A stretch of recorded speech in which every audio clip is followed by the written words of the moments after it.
Hey, what is going on, everybody? Appreciate you tuning in. It's another edition of the Passion and Precision podcast with myself and Jory. Jory, how are you doing tonight?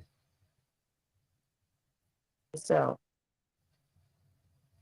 All right. I'm good. It's a Saturday. We normally are on here Friday, but uh, like you guys know who have tuned in, we're very flexible and we just make sure we want to give you a good show for sure. Uh, Tonight's episode, we're going to talk about, I think, some kind of different topics than maybe we normally have in kind of conversations around women's basketball, athletes, which I feel like will be a great conversation for us to have. We got to once again talk about Jordan and LeBron, the never ending dialogue that can get out of pocket sometimes. It's just, yes, it's never ending. We're also going to talk about NFL because we are in training camp season. So we're going to have some interesting takes on some of the battles that are happening, some storylines, just all around discuss training camp that have gotten underway, and we're going to continue our series with our predictions from the divisions in the NFL. Tonight we're going to be talking about the West, the AFC, and the NFC, and then we're going to end it with some baseball talk, which is a little bit new on here, but we both pay attention. So we'll see where that conversation goes as well. So without further ado, let's get into our first topic, which is women in basketball. So this is a topic that you wanted to talk about, Jory. So I'll let you kind of go ahead, introduce where you'd like for us to go with it. and before I start, I would like to get out there first and foremost that I'm not talking to the wholesome men out there. I'm talking to the heathens that don't know how to act. I'm talking to the uncivilized ones, not the wholesome ones. The other ones, this is straight for y'all. I feel like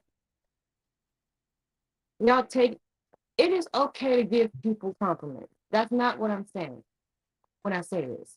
It is okay to say somebody looks good. But to the amount of we're bashing one woman to uplift another, and then we're hypersexualizing both, it's weird, it's lame, it's stupid, and it makes you look thirstier than a camel in desert at the desert with no water reservoir. Like, can we enjoy the basketball without idiots who think with something else other than the head that's on their shoulders, ruining it for everybody else? Because then not only do they just base their foolishness off of how attractive these players are, they start trying to rate them and this so and so is better because she looks better and she's so da da da da. I'm like, what if this was your sisters? You wouldn't like somebody talking about your sisters like that, would you? You'd be ready to fight. Like, and we don't do that with y'all. I definitely don't do that with no NBA players. I go off of skill. If you hear barking, that's my chihuahua. I'm sorry. It's all good. We I don't mean, do well, I was going to say, just to jump in, like I do think that I don't know if this is kind of the beneficiary of a lot of new fans coming in, even though I know some of these conversations happened before, and now it's the Angel Reese aspect or whatever. The person I have in the graphic, Skylar Diggins Smith, has been around for a few years now. She was somebody who kind of went through this as well. She crossed over kind of into mainstream before like Angel Reese did. So it's always kind of been like a backlining commentary when it comes to WNBA or just women's sports in general. I don't know if you're going to necessarily take it completely out, obviously, because you can't control how some of these fans are going to kind of talk about the sport. But it also works the other way, because there are some women who, the same men will trash and knock down because to them, they aren't the most beautiful. And it's like you said, it should be kept within the realm of sports, the realm of their ability, the realm of their performance. That's where the conversation should start. But we all know, unfortunately, it doesn't go that way. But I'll let you continue. I just wanted to add that in really quickly. It don't go that way like that. And the thing is, women who watch basketball don't be doing that with basketball players. I mean, NBA players. Mm-hmm. I'm not over I here mean, saying if they do, they probably keep it to themselves. themselves. I'm not gonna Yeah. sit here so and so, so he's better than so and so, and da da da da. I'm not gonna sit here and do that and sound like a Mm-hmm. professional, like I need some water or something. I'm not gonna sit here and do that. Have some decorum. Like what? I'm think what you want to think in between your own brains, but to sit here and just objectify people on the internet just willy nilly, and then you get the oh we're men when you get checked on it. That's the one part I don't like about it. We're men. What do you expect? To have some self control, because not all of y'all act like that. Mm-hmm. I'm done. Yeah, I mean, I feel like it's an obviously important, especially coming from you being a woman and you see these conversations on Facebook or whatever. So I understand why it is an important thing. And even for me, like somebody who just will watch the WNBA for what the game is and can kind of and can appreciate it for that. It does kind of seem, I guess a little like juvenile or something to just categorize them based on looks. Like I said, yes, women are playing, you will find some attractive. And that's all well and good. But it can't be some factor in if one player is better than the other. Because then at that point, that's where you'll lose me because one doesn't have anything to do with the other. At And that point, I'm don't know what the hell you're talking about. You're over here trying to base stats off of looks, trying to make mm-hmm. those look. And I've seen it, and I'm like, are you serious right now? What? it's it's sports commentary. I don't know. I'm like you said, when some people do it, like they'll go way too far with it, and it starts getting weird, little odd, whatever word you want to use. Like some people take it into some weird depths with it, but Okay, it's gonna be a thing.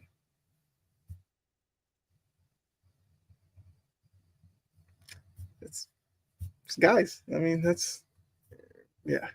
It's always gonna be a thing. Now. Hopefully, it becomes a situation where it's less and less because people pay more attention to what they do on the court or field or whatever. Because, like I said, this goes beyond women's basketball. Like it goes into women's soccer, whatever athletic event involving women, it is part of the conversation. It just is for now, I guess, until maybe those people take the sport more seriously. I don't know. I don't necessarily know how get those conversations to end. They just are.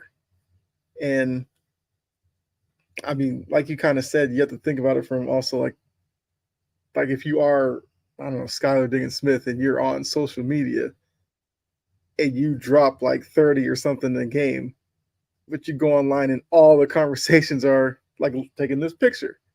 How she walked into the game or something like that.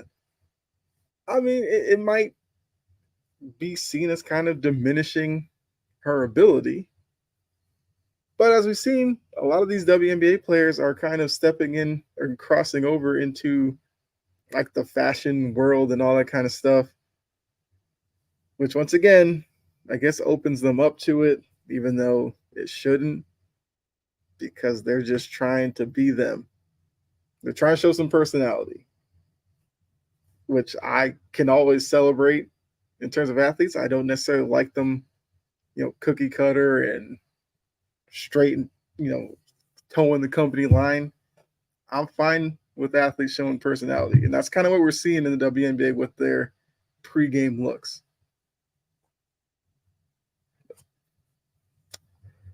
I don't know. It just a whole nother level when I saw such and such is better than what's her face because they look better and they're taller and they have.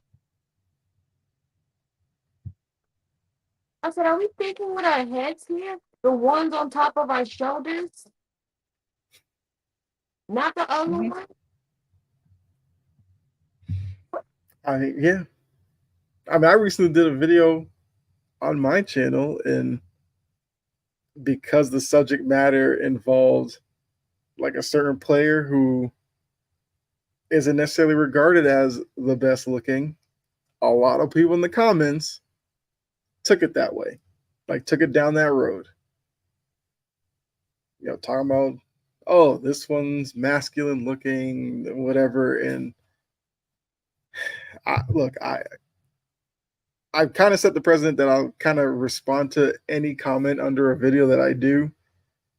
After like the 10th or 11th comment, kind of the same, responding to it, it got tiresome because it was just saying the same thing over and over to the same people, and then they would read it and come back and double down on the original comment. And you're just like, yeah, clearly this conversation is going to go nowhere. So, you know what? I'll do my response and I'll just leave it there. Take it wherever you want to, but I'm not going to go back and forth with you over the looks of an athlete, which had nothing to do with the video I put out there. All right.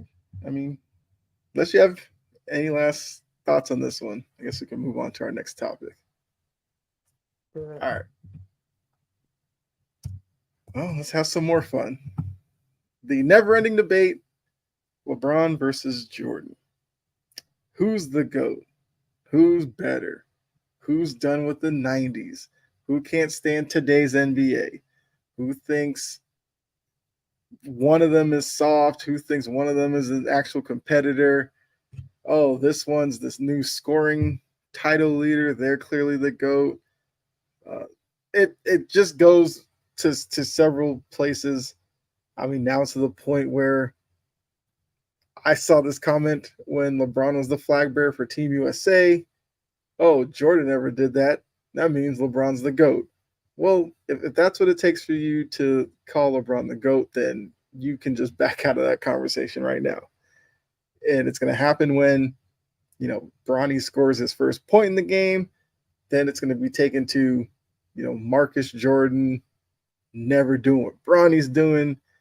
And there's always some new variable on a daily basis in this debate. So once again, I know this is another topic that you wanted to talk about, so I will let you guide the conversation. I'm tired of it. Like, find something. Can we find something else to talk about? Please. And it's like people are spinning things into the most twisted up, jumbled up, whole bunch of ball and nothing just to make their own points. We got people who just say stuff just to say stuff about these two. And I've seen some both, like even in these groups and just on scrolling on social media in general. I'm like, you really took the time to sit there and type all that BS out and press post. Like talking about LeBron did this and Jordan didn't do that because da da da da, and the '90s team was so much better and da da da da, especially with the Olympics team. They're Yeah. doing that.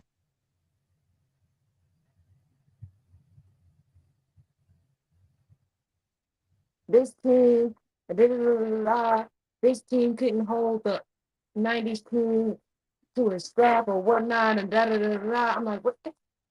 There's so much other things we can be talking about in the world of basketball. Like how Westbrook is now a nugget. How Westbrook is now a nugget. That hasn't gotten the attention it deserves because we're so busy worried about what the hell the Olympic team is doing compared to what Jordan's Olympic team is doing. There's other things to talk about. Like, what rookie you think is going to pan out? Who do you think is going to be a bust? All of these free agency moves. Who's going to sign? Derek White just got signed. Sam Hauser just got signed. Boston over there got a money press somewhere. Like, we're not talking LeBron versus Michael Jordan. Give it a rest. Find something else to talk about. And if you just want to talk about players, I told somebody this on Facebook. I said, because he tried to categorize me as a young Bron fan. You don't know me very well if you think I'm a Bronze fan. I am not one of those. I'd rather talk about Trey Young and his old shimmy and no defense playing self. I'd rather talk about Anthony Davis. I'd rather talk about Zion. I'd rather talk about Jock. I'd rather talk about anybody else. There's other people to talk about. We don't have to keep talking about LeBron James and Michael Jordan because it's LeBron James and Michael Jordan. Find something else to talk about. It's not that hard. Reading is fundamental and Google is free. There's other things we could be talking about other than, oh, LeBron James lost how many finals and da da da da. He went to 10. You can't ever take that back from him. No matter how many he Mm-hmm. lost. That Jordan won 6 rings. LeBron has a few rings. That you can't take that back. You can't change history. You can't word it in a way that is trying to fool the people into saying that something when you're saying a whole bunch of nothing. Y'all are not split. Find something else to talk about for the last time. Yeah. I mean, look, that's pretty well said. Uh, there's not really much to add. Like, I'm one of those who sees the conversation. I've had the conversation a couple of times, and hey, what's going on, Anthony? LeBron's stats better because he played more games, started earlier. Which, yes, I mean that's that. I mean, look, that's basically why he is the scoring leader, and that's points, not per game, because that's still Michael Jordan. But in terms of accumulative points, LeBron did play more games and start earlier. But LeBron's fans don't necessarily care about that aspect of it.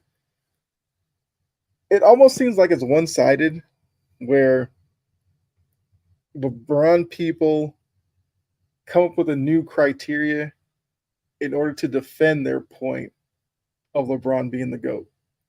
Like Jordan, the people who are on Jordan's side will label, well, he won a defensive player of the year, which LeBron never did. So at one point, he was the best defensive player in the league. And we already know how many MVPs he's won because of his offensive numbers. So he's been the best offensive player and best defensive player at the same time.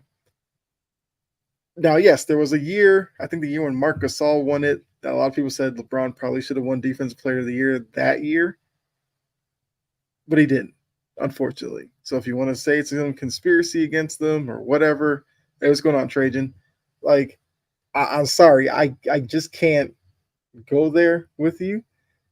And I was one of those who, when LeBron and Carmelo came out, I actually thought like Carmelo was going to be the better player because I thought of Carmelo's scoring ability, and I was probably one of the like sports things that I was like dead wrong about. But I do say like I thought Carmelo was going to be a better player. But I'm only saying that because I didn't like the fact that the comparisons of LeBron to Jordan were happening so early in his career. Because I thought looking at him, the better comparison was Magic Johnson.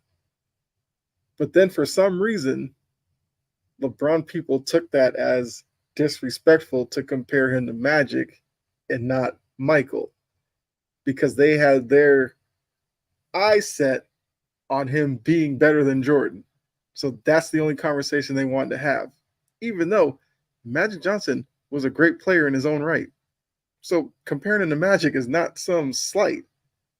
It was just talking to the ability that LeBron has of handling the basketball, his ability to pass, and that's when his shooting wasn't that great. And we know who Jordan was. Jordan was the type that he just had this killer mentality. Every night he went on the court, he wanted to prove that he was not going to let his team lose. And I don't know if LeBron necessarily is wired that way, but he doesn't have to be because he's still a great player. Just to me, he's not the greatest. And for some reason, that's disrespectful to say.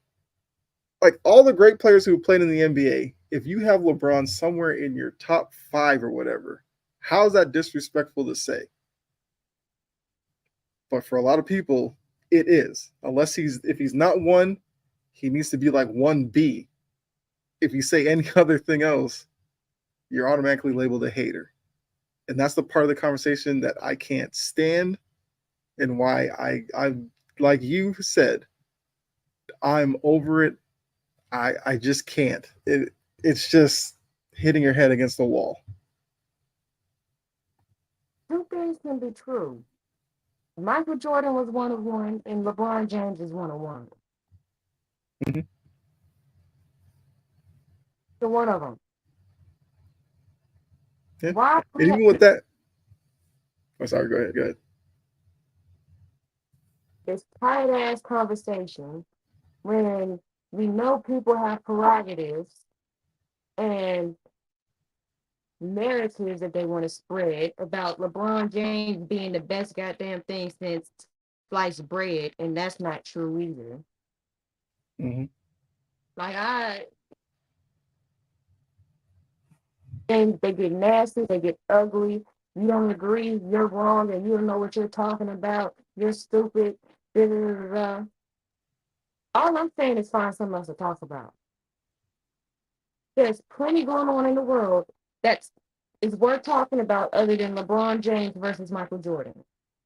1A, 1B. Whatever order you want to put him in, that is on you. But then some people want to put 1A as Michael, 1B Kobe, and then 1C, because you know if you put 2 second with LeBron James, it's gonna be wrong. But Mm-hmm. we'll have it in that order. It's their personal preference. Like, can we talk about that the Pistons are doing absolutely nothing? Can we talk about Thunder going to get Alex Caruso and what the hell the Bulls are doing? We can talk about other things and how the Lakers have done a whole bunch of nothing. Actually, I'd rather not talk about my Lakers. I take that. Mm-hmm. And how the Clippers on the verge of blowing it up. Talk about them. They lost Russ. And like I said earlier, we could talk about how apparently there's a money machine in Boston. Why do we need to have this conversation? There's so much other things to talk about. And I wasn't alive to see the Olympic Dream Team, so I really stay out of that argument because I'm like, look, I was an angel sitting on God's lap. I didn't come around until 2001. Wasn't I look, so I don't know. And even Hmm. this until I was like 8 or 10. 8. One of them. So I'm like, I'm over the whole conversation. Find something else to talk about. Yeah, I definitely agree with that. And the crazy thing is, it's going to continue all next year. And I think the unfortunate part is, even when LeBron retires, the conversation isn't going to end. Which, even at that point, I'm like, the minute he hangs it up, I'm done with it. Like, you can state what you want to state. If you think LeBron's the GOAT, go ahead. At that point, yeah, I'm not doing the pushback anymore. I just can't. Because it's like the Jordan people are made out to be hating, but the LeBron people who will discredit Jordan's whole generation act like that's some kind of fact. Because the whole done with the '90s thing, I was over that in about half a second. Because I'm like, if you're gonna go and tell, I don't know, Sean Kemp, you're gonna tell Charles Barkley, you're gonna tell John Stockton, Isaiah Thomas, like you're gonna go up to those people and tell them, oh, you're a plumber or you're just a jag or something like that. No. So why disrespect the opponents that Jordan went up against? Even though, according to the numbers, he faced tougher competition in the finals. It's like really close, but he faced tough competition. But LeBron people don't want to talk about that. They just talk about whatever. They act like Jordan played in like the '40s out of a peach basket. And I'm just like, if you didn't watch Jordan, YouTube is readily available. You can pull up, you can type in his name, millions of videos will come out. You watch a couple, knock yourself out. I know NBA TV sometimes shows old games. Sit down and watch a couple, knock yourself out. It's actually, you know what? Anthony has a question. I mean, this is another one. This conversation, I feel like it was kind of a bit of a conversation earlier on. I think with the unfortunate, passing of Kobe, I think this conversation became more prevalent because I think to some people, because of that, somehow Kobe became overrated when people put him ahead of LeBron, obviously, because the LeBron people didn't want to hear that. But there's an aspect that if you think Jordan was the GOAT, Kobe literally modeled every aspect of his game after Michael Jordan. Even like the way he carried himself, his moves on the court, all that. So maybe in that aspect, there's an argument for if you think Jordan is better, if Kobe's like the carbon copy of Jordan, could the argument not be made that Kobe could be better than LeBron? I'm not saying you're right or wrong. I do think it's a valid argument. To some, no. But Anthony's asking, I guess, who would we pick? I mean, would we pick LeBron over Kobe? I'll let you go ahead and answer that one first. Person who I named my dog after. I'm gonna just say Kobe after that.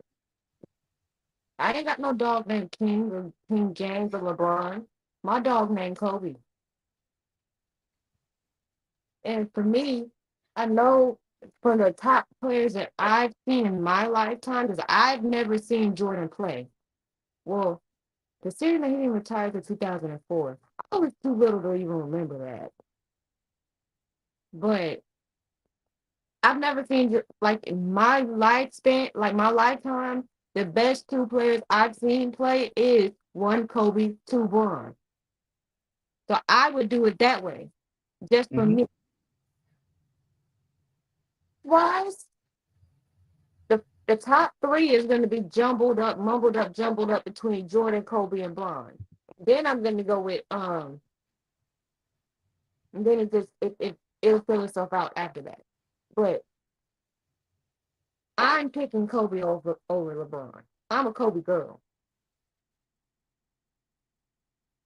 Remember throwing little paper balls in the trash can and just yelling, Kobe.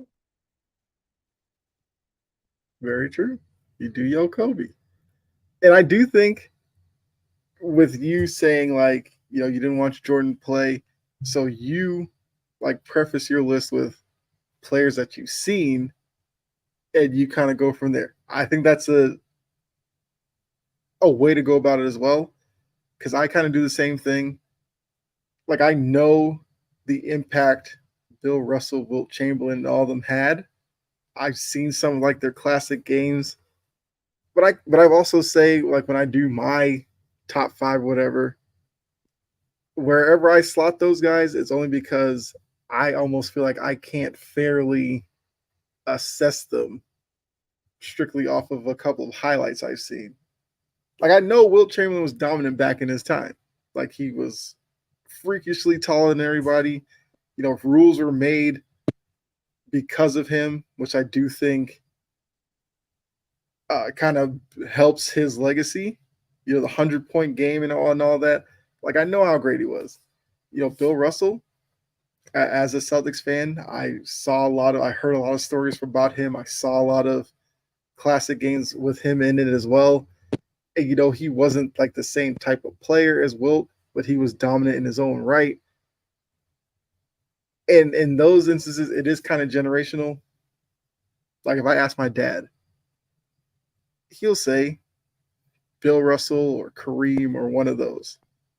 Because obviously he saw them play and has an appreciation for that era and that style.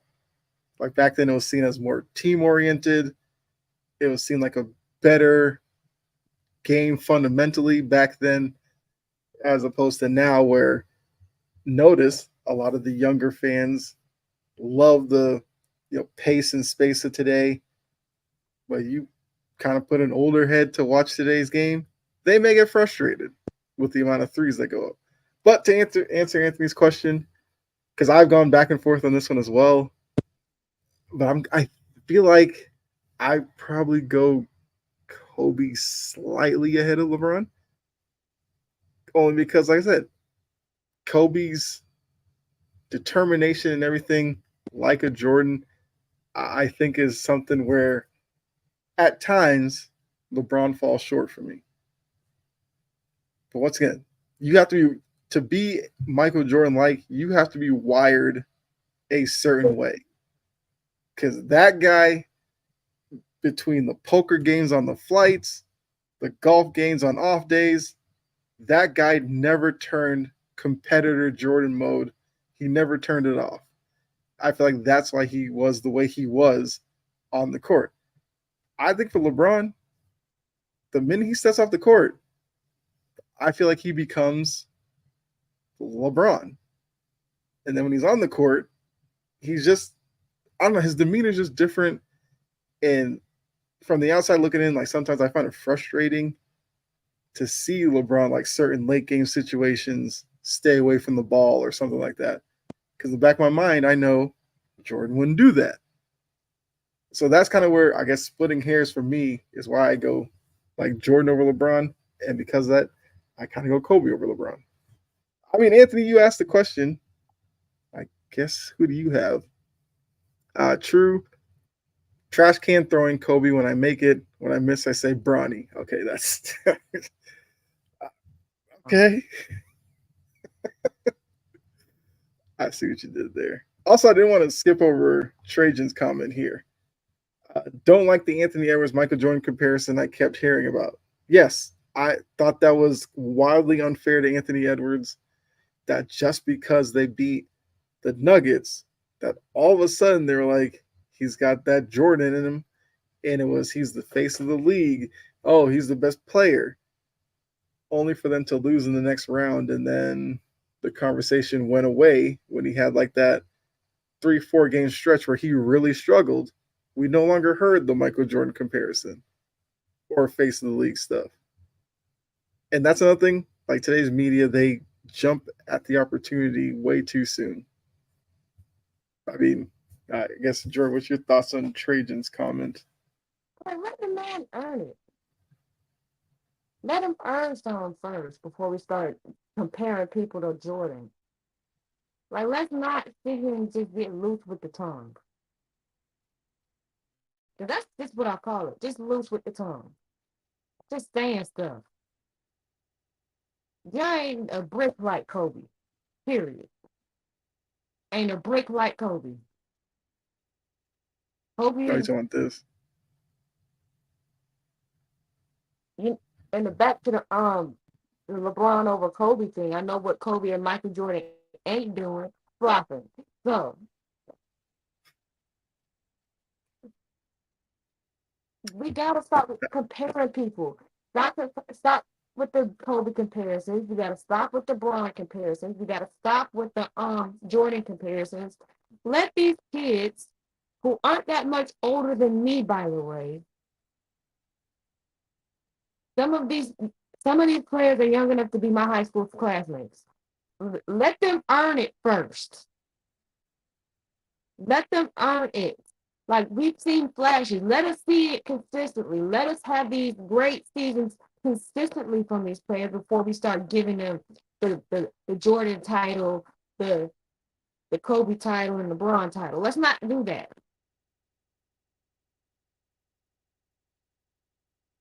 Yeah, I I completely agree. The draft comparisons and all that a lot of times doesn't help any of these players at all. Uh, I was trying to think of the Anthony where he said there was a jock comparison to Kobe. I feel like I don't think there was. I thought the jock comparison was like early Derrick Rose. I thought that was always the conversation, but it Oh, could have been a Kobe conversation because like you said, they love comparing everybody to everybody. and John ain't a lick like Kobe. Yeah, A lick. Like whoever said that was on some nitrogen or something. They ain't getting too much oxygen in their blood. That ain't right. all right. Yeah, completely agree. Jada Derrick Rose, sure, maybe you can have that one.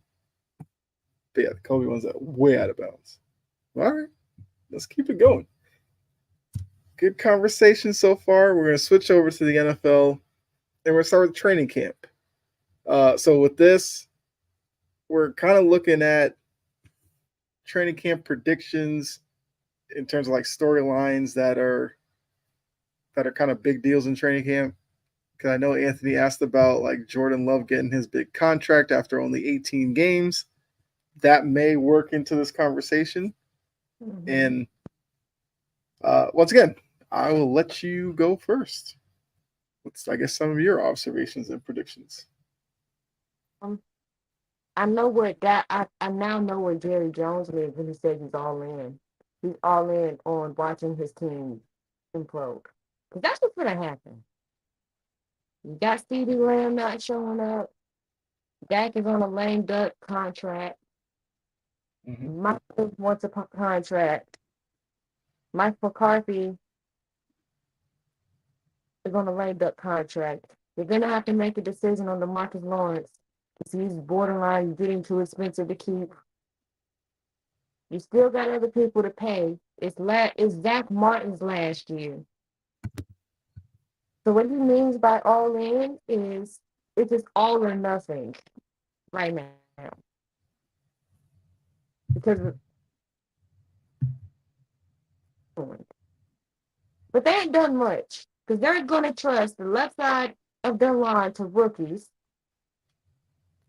And you're gonna trust Mike McCarthy to do the exact same thing he did last year and think that it's gonna take you further this year. Newsflash, it's not. Um Miami's going to be a lot worse this year than they were last year. I will say that because they've had so many roster changes. They let Christian Wilkins walk. Mm-hmm.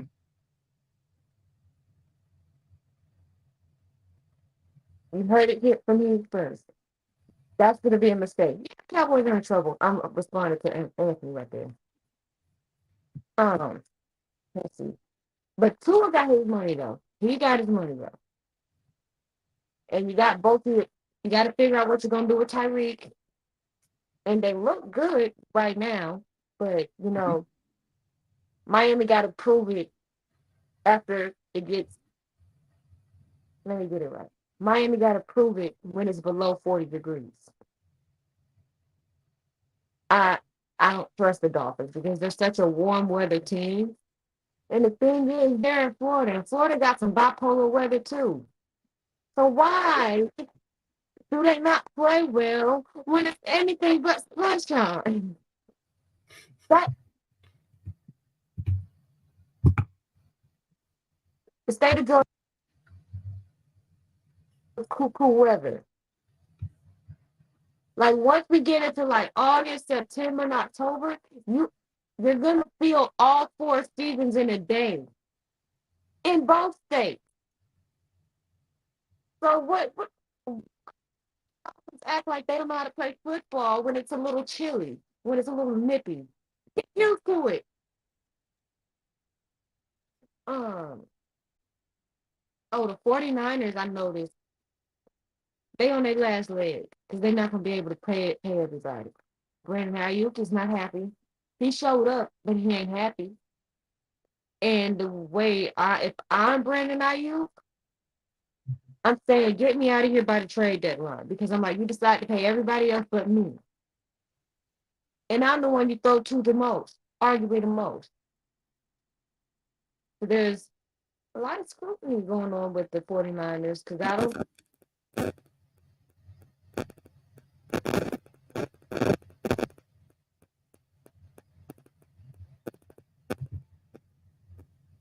And that I also learned that Russell Wilson has a calf injury because his calf is tight, which is opening the door for Justin Fields to get starting right, which I like. I'm like, but Russ keep playing around. He's not gonna have a starting job for much longer if he keep playing around with his. But if he can't help it, that he's injured. Oh, and it seems that the Jets have fallen into the Aaron Rodgers trap, and it's detrimental. And I wouldn't be surprised if Robert Saleh got fired next year. Hot take: he might go at the in the middle of the season. I could see that. I could definitely see that, and I do agree. I I thought the Jets were going to learn from last year when they had Hard Knocks. They had the cameras all in their face, and they, you know, toed the Aaron Rodgers line and bowed down to him, and it blew up in their face. Obviously, they didn't know 4 plays into the season he was going to go down with the injury. But now it's this season where he missed minicamp, but even he's downplaying that like it wasn't that big of a deal. And I guess because Robert Saleh's trying to save his job, he kind of has to act the same way. But yeah, if they start out slow and it comes down to Saleh or Aaron Rodgers, Saleh is not winning that fight and will get fired pretty quickly. So I do agree with that. Um, I actually did not, even put the Jets on my observations, even though I probably should have taken the opportunity to trash on them as a Patriots fan. But I was like, Rodgers will do it to them anyway. So I'll just sit back and wait for it to happen on the field. But you did bring up the Steelers. That was one that I immediately thought about because I think it's interesting that Kenny Pickett struggled mightily last year. I I mean, I never thought Kenny Pickett was going to be a great quarterback. I did not see him being the quarterback he was last year, where it was painful to watch the Steelers offensively. Pickett's moved on. Is he in Philly now? I think as a backup. Yeah, and he's probably just going to sit there and kind of become obscure. But I want to see how they use both quarterbacks because they went out and got two quarterbacks that need a big year for different reasons. Russ, there's a lot of people who are questioning whether or not he can even play anymore. So he needs a big year to show people that he can still be a starting quarterback. Even if he's not in Pittsburgh next year, he needs to get a deal somewhere. Justin Fields needs a big year because some people think he's a bust, not a starting quarterback, doesn't have the tools. So if he has a big year, he can remind people that I was that guy at Ohio State. Yes, Chicago didn't work out, but that wasn't his fault. The front office didn't know how to put a team around him. They didn't give him a coach who could do anything with him. And that's why he finds himself in the situation that he's in right now. But I know you said Russ has the calf injury. I mean, he's got that. Was it the Broncos in week 2? He better be ready for that game, because I know he's going to want to play that one and show Denver what they did to him, which we'll talk about later when we talk about the AFC West. Anthony says, I think Justin Fields will be a Cowboy next year. Well, if he does go there, I mean, they have Trey Lance, who you could basically say is kind of in the Justin Fields boat, where Trey Lance needs to prove that he could stay on the field and can play successfully over the course of several weeks. Otherwise, where does Trey Lance's career go from here? But, I mean, we'll get to that later, I guess, as well. You brought the Cowboys as well. That was another thing that I had written down. The Cowboys being frugal all of a sudden and inactive. The Jerry Jones that we've all come to be annoyed with loves grabbing headlines, and that's usually from paying big names in the offseason, but for some reason didn't do that this year.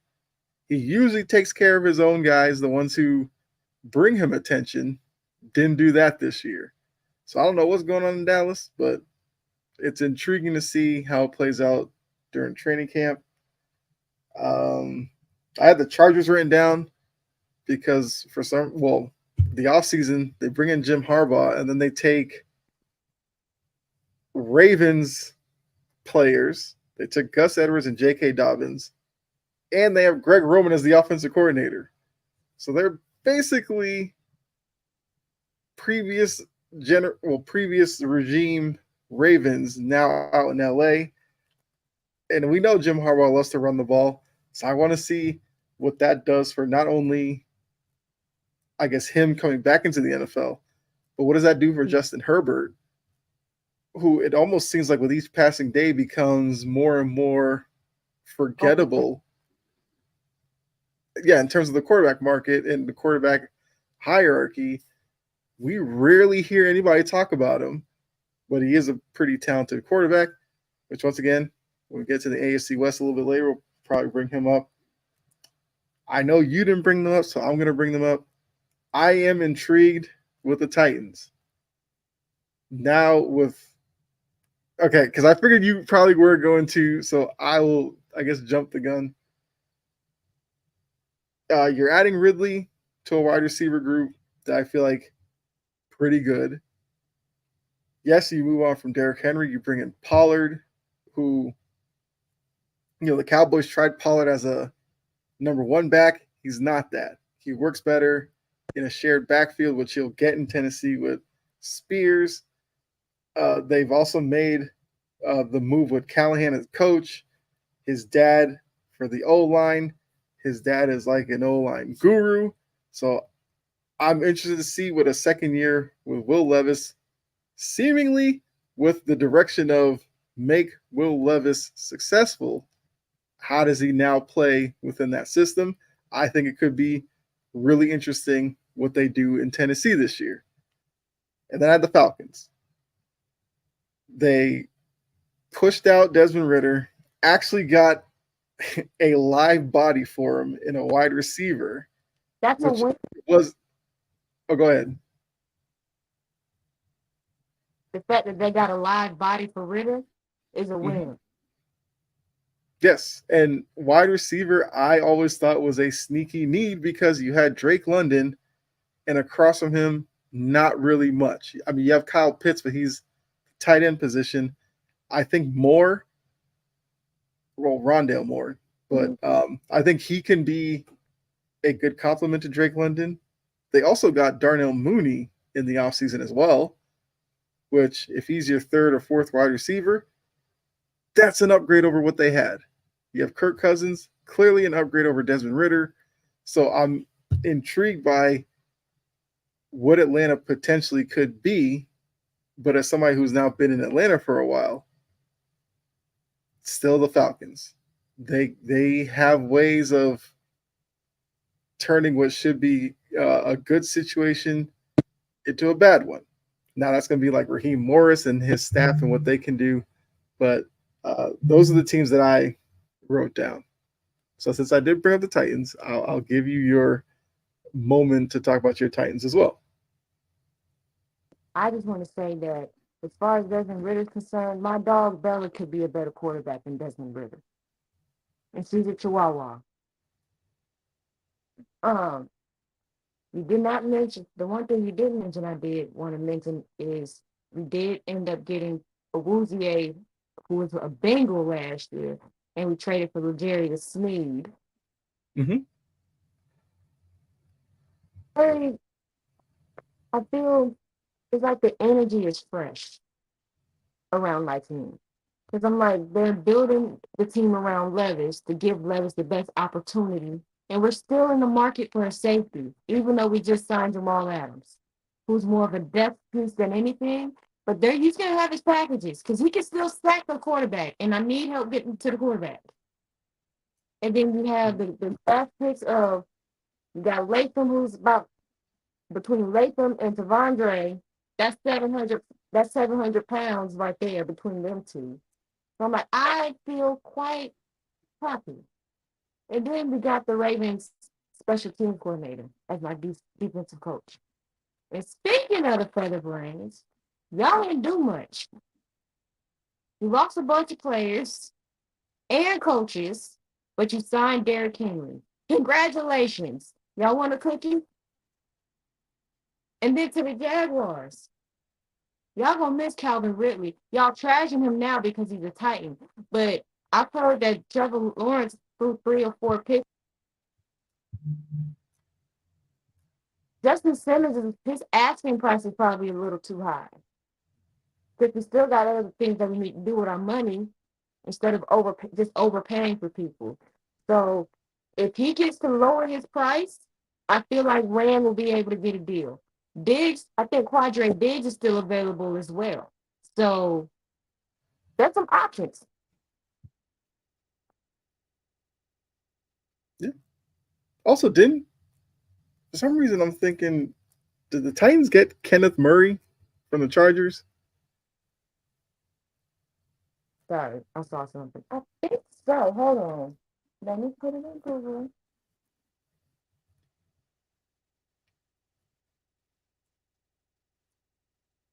Yep. Yes, they did. They did. 3 times with him, which is Well, solid. yeah. So at the linebacker position, he's a good pickup.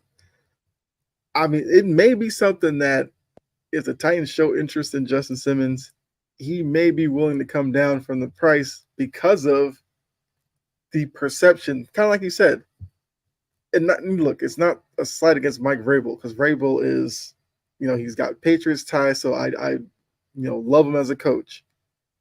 But it does seem like it's a new direction with Callahan, the offensive moves they've made, things they're doing defensively. Because you did bring up the Jerry Sneed.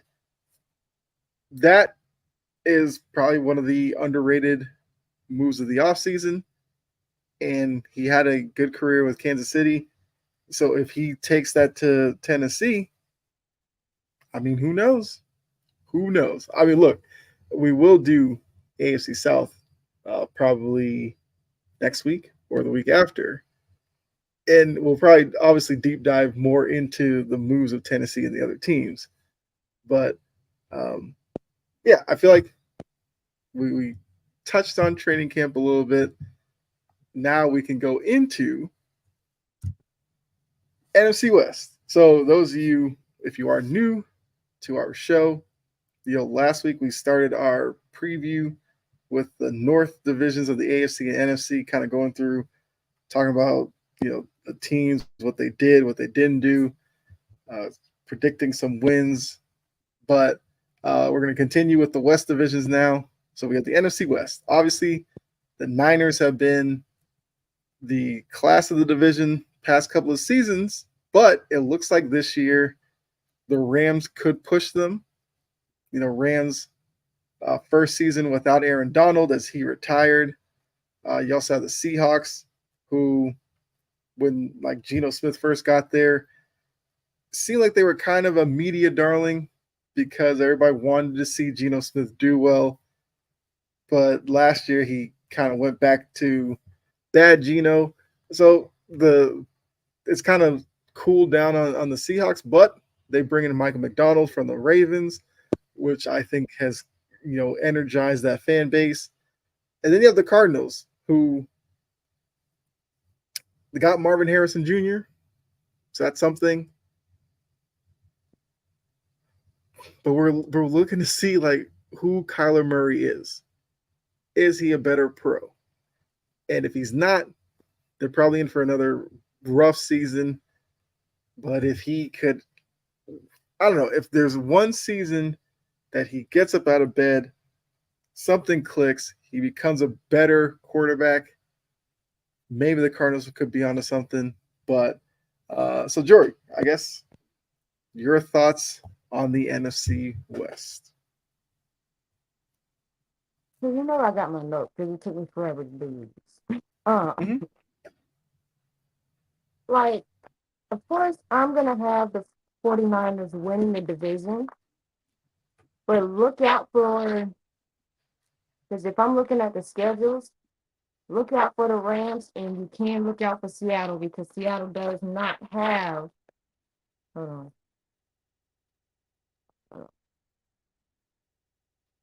their schedule is more front loaded. It gets relatively easy after week 11. Mm-hmm. I have the 49ers winning 13 games, going 13-4. Yeah, 13-4. Because if I look at it, I have the schedule right here. I take time to write down the schedule so I know what I'm talking about. Cause I like know you do. they play the Jets, that's winnable. Week 2, they play the Vikings, that's winnable.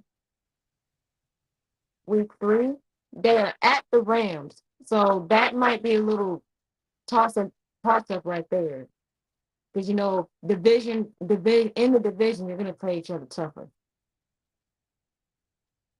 I gave that one a toss up or an L. So you're looking at 2-1, Mm-hmm. or the 49ers are just going to come out just smacking people like they did last year. You got the Patriots, which, sorry, Kyle, I'm gonna pick the 49ers. It's okay. Drake May will shock the world. I know. So right now they're at 3-1. Okay.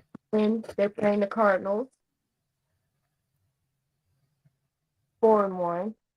At Seahawks, at Seattle, I'm gonna just go ahead and say that I'm 4-2 because Seattle's incredibly tough to play. Mm-hmm. See, I like where Anthony's going with that because I thought I wasn't the only one that had San Francisco 1, Seattle 2, Rams 3. Um, then they play the Chiefs, which is a toss up. Depending on what the Chiefs look like, because sometimes the Chiefs like to act like they don't know how to get off to the right foot at the first few games of the season. They like to act slow. I don't know what that's about, but depending on what type of Chiefs team they get week 6, that's either or. Then they play Dallas, and I already know that they know how to whoop Dallas because they've done it plenty of times. That's an automatic win. So Hmm. what are we looking at now? By week 9, there was 7-3, 6-3. Yeah, I think you have 6-3. You play the Bucks, which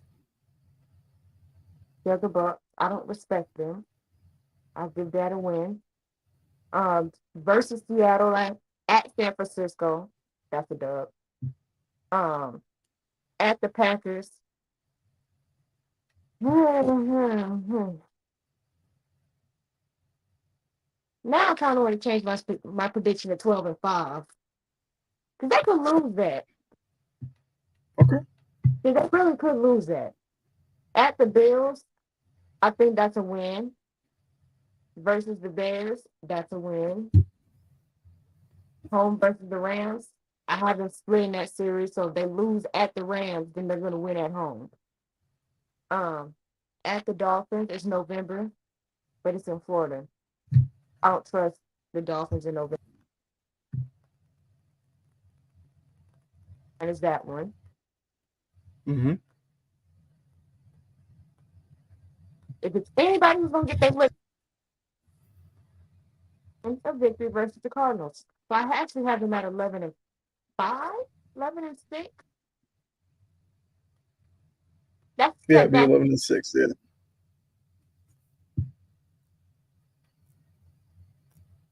They had cupcakes last year. Hmm. A whole bunch of Okay.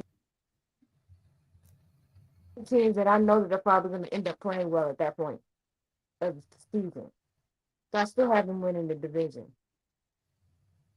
As far as the Rams concerned, uh,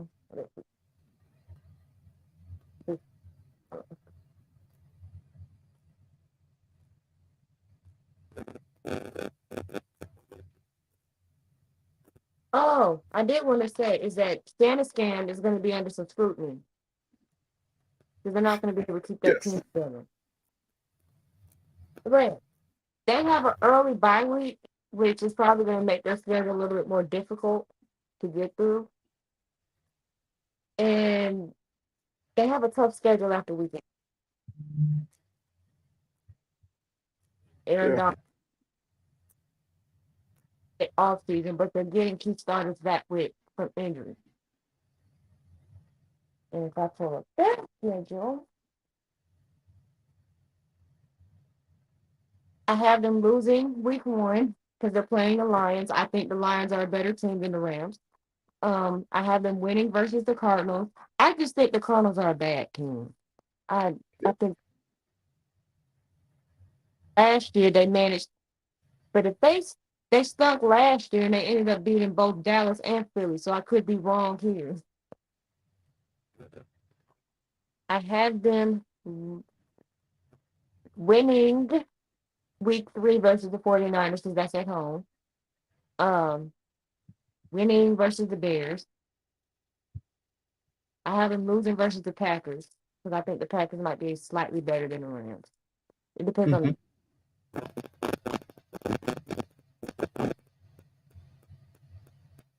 they're gonna they're gonna win versus the Vikings. They're gonna lose going to Seattle. They're gonna win versus the Dolphins. I also halfway hate the Dolphins too.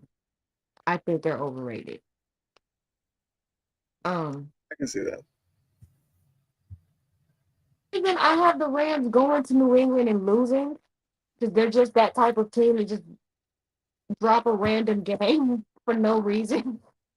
That could be that game. My spidey senses is kind of. I I'll have take them that.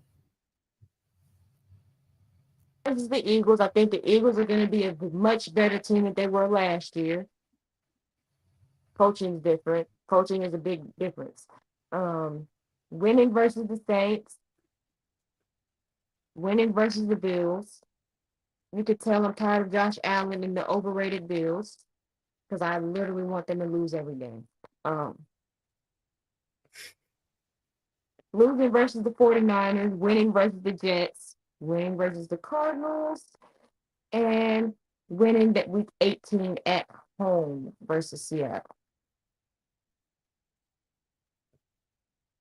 I think they will be fine. They'll be like, what is that? How many wins is that? Like 12? Were you keeping track? Because I was not. I wasn't. I feel like it was around 10 or 11. I don't think you got to 12 with them. Either right behind San Francisco or they're going to be behind Seattle. Now, Seattle's schedule is going to be a little funny because I'm like, they have a mid-season bye, and me personally, where that bye is important because I'm like, before the bye, if you have a whole bunch of hard teams, and then you got cupcakes or winnable games after, it's going to determine where you land in the division anyway. Now with the Seahawks, you have a front-loaded schedule. It's relatively winnable after week 11. Mind you, their bye is week 10. And then after week 11, I think it's just a whole bunch of hoopla, average to below average teams. Like, because week 1, I have them winning versus the Broncos. Week 2,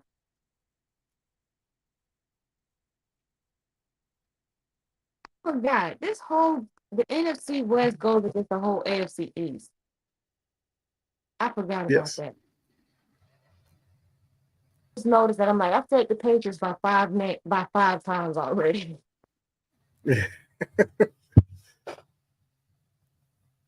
England. I feel like they're gonna win that one. Sorry. Um, I don't know what Drake. I don't know who's the starter. Is it Bailey Zappi, or did you get a No, quarterback? it'll either be Brissett or Drake May. I don't. I look. I don't like the quarterback situation y'all got going on. I don't like it. That's fair. I, I have to really get into the nitty gritty with your team. I will do that next week. There's just a I lot of understand. things going on with them, but I know that they're building a whole. They're going through a whole identity crisis, like going from Belichick to Mayo Mm-hmm. and versus the Patriots at New England. They'll be at home with the Dolphins. I have that as a win. Lions. I think they'll be 2-2 at this point. Right. Wait a minute. Mm-hmm. Hold on. I probably should. I'll start writing these down because trying to keep up with it in my head. It's not one. So Uh, 3-1. And the Giants are trashed. So that's a win.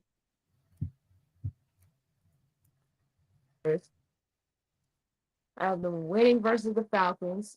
I don't know what Kirk Cousins is going to look like. I mm-hmm. don't know what any of that is going to look like. I have them winning versus Buffalo. Again, the Bills, I'm tired of Josh Allen. They're overrated. I have them winning versus the Rams. That their bye week is week 10. I have them losing versus the 49ers. Winning versus the Cardinals. Winning versus the Jets. They play the Cardinals again. They might lose that one because, the Cardinals might just have something to pull out of their rear end because they did it Mm-hmm. last week for ruining Philly's day. If they sure did it, I Right. have better than the Seahawks. I have them losing that. Winning versus the Vikings, winning versus the Bears, and losing versus the Rams. I have them third in Okay. the low key, the way the schedule set up, if the 49ers play around, they can the Seahawks can win in division, in all honesty. I mean, I It's actually think you have the Seahawks winning it. I think you got the Seahawks at 12-5. act right for most of these games. But I know who won't be winning the division is the Panthers. We'll talk about the South Division soon, but Yes. I'm yeah. They don't know. I don't know what they got going on with the offensive line. They don't Mhm. have. I don't know what Kyler. I don't trust Kyler Murray. They're building their defense up, but I don't trust it completely.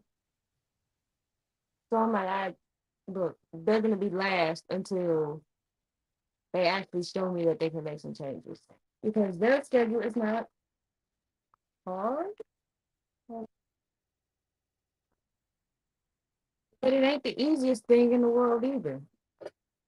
So I have them losing versus Buffalo week one, losing versus the Rams, losing versus the Lions, winning versus Washington because I don't like Dan Quinn as a head coach, Hmm. losing versus the 49ers, losing versus the Packers. They might get stuck stiff and beat the Chargers, might um losing versus the the Dolphins. I don't know why I can't talk right now, but I have been beating the Bears, losing versus the Jets, bye, losing versus the Seahawks, maybe squeaking one versus Minnesota, losing versus the Seahawks again. I have the Patriots beating them, winning versus the Panthers, and losing the last two. So they on what? 6 games? Yeah. Five?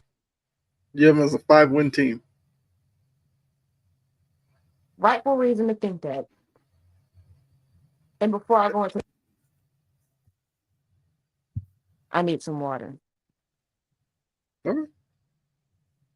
I will say, um, because like I said, I know that when you researched the division, you went in depth with it. So for the most part, it's going to be you're going to probably touch on most of the things I will. So all I will add in terms of the teams is that I did the same thing like you. Like I went through their schedule, looking at first. I kind of looked at games they could be favored in, then looked at games I thought they had a chance to win, and I gave a prediction for each team, and then went and looked at the Vegas odds from like FanDuel Sportsbook to see if I kind of aligned with them. And I found that I did with every team except one. The Cardinals, for some reason, Vegas has their over under at 7.5. Uh-uh. I went through their schedule and kind of like you, I settled on 4 or 5 wins, and I found it hard to get to 4 or 5. So either Vegas knows something that I am completely missing with that 7.5, but I'm gonna go with the under on that. I feel very comfortable that Arizona's gonna hit the under. And I mean, you touched on a lot of the issues. Kyler Murray, don't know, what kind of quarterback he's gonna be. Uh, Anthony says Arizona needs another wide receiver because they did lose Hollywood Brown. I know Hollywood Brown wasn't all that productive necessarily consistently, but he was a guy who could take the top off of a defense. Like we said, they lost Rondale Moore in the Desmond Ritter trade, which they have some belief in Desmond Ritter, I guess, for whatever reason, as a backup. Um, yeah, Good luck. I don't understand it. I don't get it. Their defense was 31st in points allowed, 32nd in rush defense. Will they improve anyway on that? I don't know. And yeah, you take all that. Like I said, I had them at 3 to 5 wins, but Vegas 7.5. So I was off on that one. Seattle, You touched on a lot of the points about Seattle. The Mike McDonald addition should be a big deal. They did bring in Sam Howell, who I feel like people probably forget for a long stretch of last season. Sam Howell was the passing leader in the NFL. Then he fell off and it got really bad, whatever. But he's basically taken over for Drew Lock, who was the backup Seattle last year. But they need Geno to be, I think, Geno's first season in Seattle as opposed to Geno last season. No Bobby Wagner, who was synonymous with the Seahawks. He's no longer there. They did re-sign Leonard Williams, which is a big deal. But McDonald is leaving a Ravens defense that was near the top in a lot of categories. The Seahawks defense, number 30 in yards allowed and number 23 in points allowed. So if he can elevate All Adams and Quadre big. Mm-hmm. Safety room, well, their corners kind of, they're a little light in the corners. Yes. Yeah, so he's going to have to try to elevate that defensive group. And if he can, okay, they could be even better than I had them. You're probably a little higher on the Seahawks than I am, but I do think it was probably out of the 4 teams, forecasting the Seahawks is probably the most difficult. I have them as like a 8-9 win team, but would not be surprised if they were maybe like a 10-win team. And Vegas has them at 7.5. I had them 7-9, so I kind of fall in line. But I actually think I would go over that because I think at worst they'll probably be like an 8-9, 9-8 type of team. So I would say they hit the over. The Rams. Oh, go ahead. Sorry. I'm sorry. It's like Seattle. I know exactly what they be within the first 2 games. I'm like, I already know what the team is going to be within the first 2 games. I wouldn't have to watch another Seattle Seahawks game after watching 2 games. They're that. Yeah. That's definitely a good point. Like Seattle is a team that needs to get going early on, probably for Geno Smith's confidence and everything like that. Looking at the Rams, so when I went through the Rams schedule, I kind of penciled them in at 9 to 10 wins as well. But they're another team that, depending how they start, could steal a win or two and go above that mark. Vegas had them at 8.5 wins, so I kind of fell in line with that as well. I would hit the over for them. They did add Tre'Davious White, even though his last couple of seasons in Buffalo were injury riddled. But if he can have a healthy season, he's a good cornerback pickup. Mm-hmm. Obviously, Aaron Donald retiring. We'll have to see what that does to that defensive line because Aaron Donald was just a beast in all extent of the word. I want to see, does the defensive play slip any without Aaron Donald? And Puka Nacua had a great rookie season. Not a lot of people knew about him. Now people know the kind of wide receiver that he is. How will he adjust to their adjusting to his game? Because he almost had 1,500 yards receiving last year. Would be kind of hard to repeat that, but we know the Rams are going to throw the ball around because they got Matthew Stafford. And then the Niners,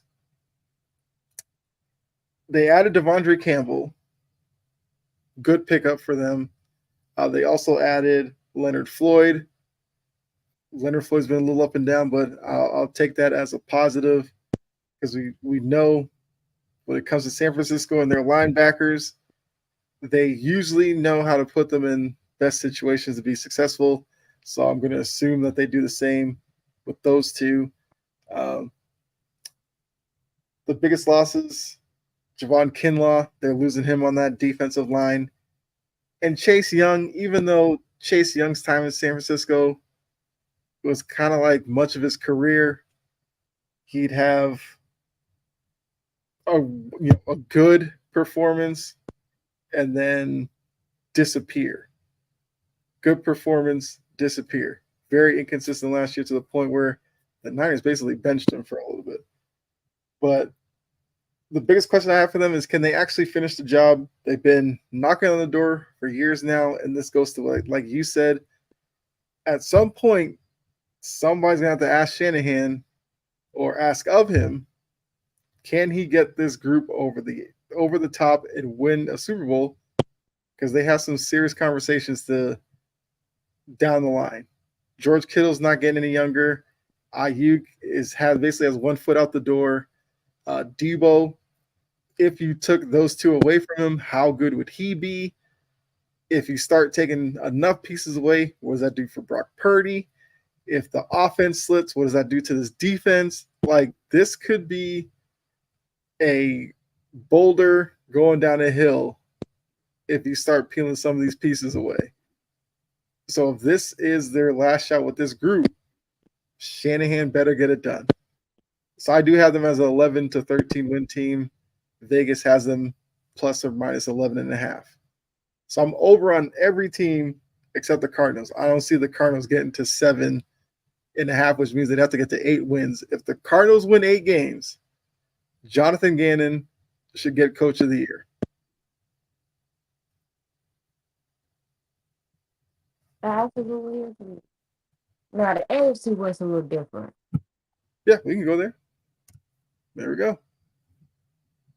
Because I feel like we all know what the order is probably going to be. It's probably going to be the Chargers. Now, I want it to be the Raiders and then the Broncos. There's just so much uncertainty with both of those teams at the bottom that I just can't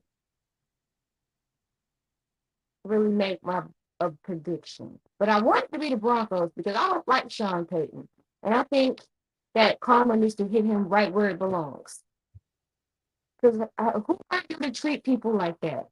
He's a horrible person. He's a horrible person. And all of a sudden, he thinks he's going to turn Bo Nix into Drew Brees. Good luck with that. And I'm going to start with the Broncos because, in all honesty, they don't, looking at their schedule, they don't have a lot of winnable games to me. They have a front loaded schedule, a late bye, and 3 difficult games afterwards. I think that's the football guy's way of saying this is what you get for being a bad person. It's either going to be Aiden O'Connell or Gardner Minshew. But I heard that Antonio Pierce said that they need to stop with the baby steps and get the move on.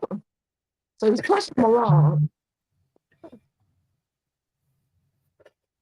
I don't know what they got going on in the Raiders, but I'll talk to them. I'll talk about them in just a second. Mm-hmm. But the Broncos, they got rid of Justice Simmons. They traded Jerry Judy, and Sean Payton is literally trying to turn the Broncos into the Saints. Which, like I said, good luck with that. I actually have been. Hold on, let me pull it up. Okay. Because I did not have what wrote down because I lost track of time. But I ain't gonna put it up on my laptop. But I do know that they play the hmm,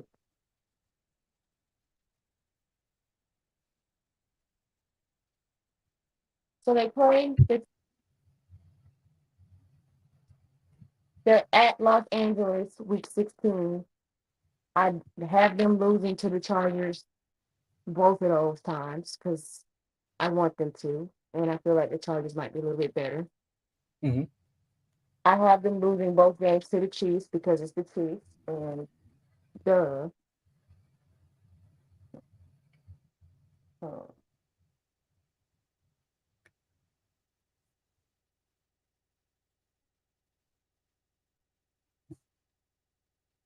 they also shoot. I gotta pull up the thing. Hold on. Now I got it. I got it. So they Okay. play, I think that's an L. They play the Pittsburgh Steelers I don't know because I really don't know who's going to be starting for quarterback at that one. But Mhm. I'm going to take the Steelers in that. I think that's an L too because defense off rip. I know that Pittsburgh's defense can carry their offense. They've done it before. Um, the Buccaneers, I have them winning that. The Jets, I have them losing that. They're playing the Raiders in Denver. I have them winning that because Denver, Mile High Stadium, it's a little difficult to play in sometimes. Um, and I don't know what the quarterback situation is. I don't know why they wasted time on Zach Wilson, but I'm good for him that he got another chance. Good for him to be a backup. The Chargers, again, like I said, I feel like they're going to lose both games versus the Chargers. At the Saints, John might start trying to coach his butt off because he's playing his old team. I'll give them Yep. that. And I don't like Dennis Allen, but that's neither here nor there. I have them winning versus the Panthers because the Panthers just stink. True. Lose,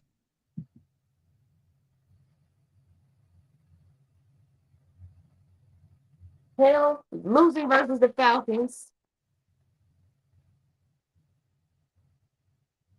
Maybe beating the Raiders in Vegas. Losing versus Cleveland. Winning versus the Colts. Again, I already said they were going to lose both versus Chargers. I have them losing versus the Bengals and losing versus the Chiefs. Okay. I mean, you have them 6 wins. That And actually sounds pretty fair. like that, the football gods, when they made that schedule, were not nice to them. At half, like the back four games, we got a gauntlet after the Colts. Hmm. Like those are three incredibly hard games to win. I'm sorry. I have them being third. Now, if we're gonna talk about that, um, I'm a little disorganized, but Be good.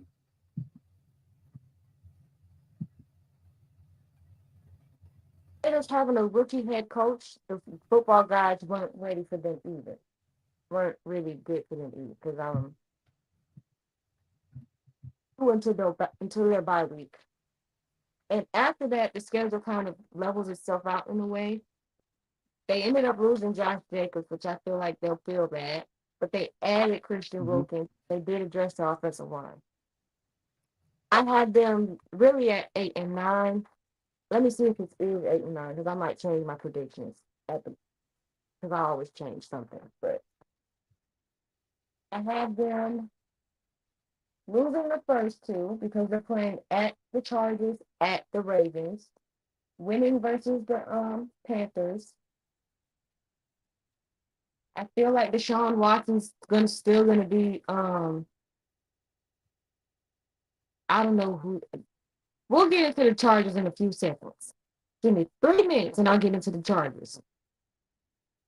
I feel like Deshaun Watson's still gonna be rusty. I don't know what the defense of Cleveland is gonna look like. They might look a little older.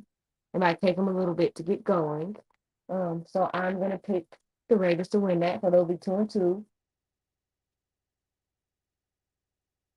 They'll be and I have them losing that first one versus Denver. Actually, I have them losing both. I'm not gonna sit here and just switch flip flop. I have them losing both versus Denver, didn't I? Okay, get what I say. And then I have them losing versus the Steelers. I feel like when I did the Rams, did I pick them to win versus the Raiders? Yes. Yeah. Um, they could play the Chiefs tough in Vegas, but I really don't see them losing to. winning versus the Chiefs unless the Chiefs just look really bad. Um, so that's an L. They could be, but I don't think so. So I'm just gonna have that as an L. I have been beating the Dolphins. I hate the Dolphins. Losing versus the Broncos, losing again versus the Chiefs, beating the Buccaneers, losing versus the Falcons, beating the Jaguars. I feel like they're gonna beat the Saints, and then of course I have them losing versus the Chargers. Actually, no, I don't. I have them beating the Chargers. Week 18. That's what 8 games. Yes. I feel like they'll be third. Yeah. Chargers, on the other hand, I have their schedule up already. Um, the Chargers, on the other hand, looking at their schedule, they have an easier schedule. Their bye week is a little earlier, and it's a little bit more evenly set. It's not like they're playing a whole bunch of good teams one after another. Like you have to play the whole AFC North within 4 games, within 6 games. That's not easy. Hmm. That's a gauntlet. That's what I like to call a gauntlet right there. Uh, Yes. they ended up with finally replacing Brandon Staley, who, where he's at now? Um, he's somewhere. He got another coaching job.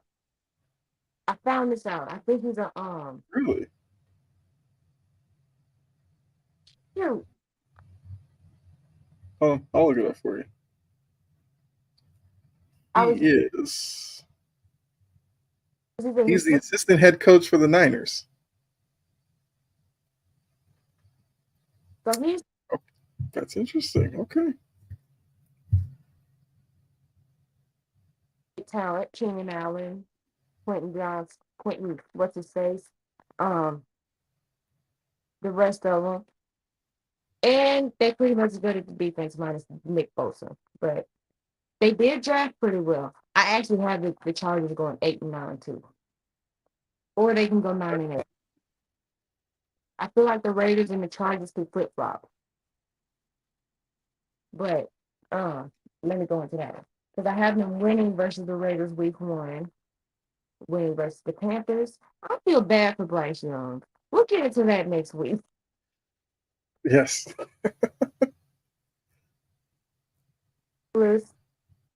Losing versus the Chiefs. They're 4-4. They have a week 5 bye. Then they go to Denver, which is an L. And they play the Cardinals, which is a dub. Um, so they're at 500 right now. I Hmm. have them losing versus Cleveland, losing versus my Titans because we're better than them, period. We beat them last year, too. Did we beat them last year? I'm tired of playing the damn Chargers. Give me something else. I've been losing versus the Bengals, losing versus the Ravens, beating the Falcons, losing versus the Chiefs, beating the Buccaneers. They're at home with Denver, so I have them beating them. Well, no, did I have Denver sweeping them? Whatever.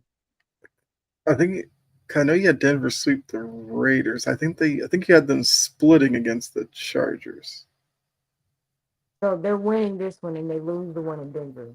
And I have them, I want them to lose to the Patriots, but I feel like they're going to beat them.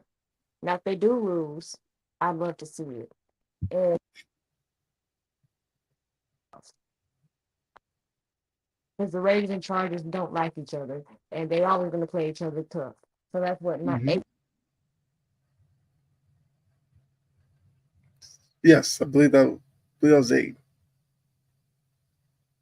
Yeah. play. Feel like them two, the Raiders and the Chargers are going to flip flop. And then we got old Patrick Mahomes, boy, and the Chiefs who I'm tired of looking at. But I know I'm not the only one that feels this way. I am tired of the Chiefs. No, there's definitely a lot of fan bases that feel the same way.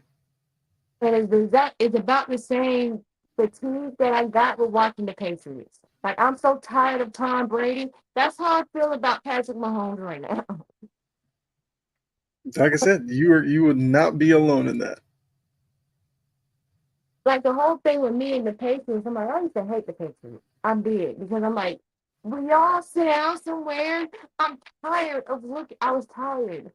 By the time Mhm. I was tired of Tom Brady. And then he decided to play a whole another 12 more years. And I was really sick of him then.